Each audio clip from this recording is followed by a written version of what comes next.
sa nahitabo kagahapon sa indignation rally dito sa Cebu. Okay, naghisgot naman mo ni Radio Man Renz pero dali dayong mitubag ang Malacañang nung irin kagahapon.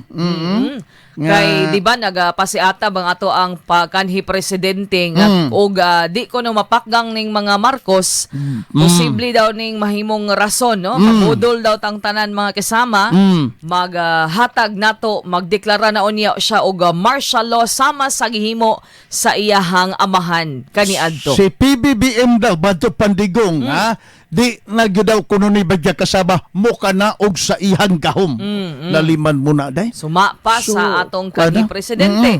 Og kung mahitabo kuno mga kasama ang martial law, wa nay mahitabong eleksyon. kana Oo. So may tubag dayon ang Malacañang gahapon. pinaagi ni Update Secretary dayon. Benjamin ha sa ito bagday Tawag niya nga one-man fake news factory. so English sakto pa term. baseless ha Oh. Kung sa Bisaya pa, usa ka taong tighimo kuno tig manufacture, tighimo og mga peke nga mga balita.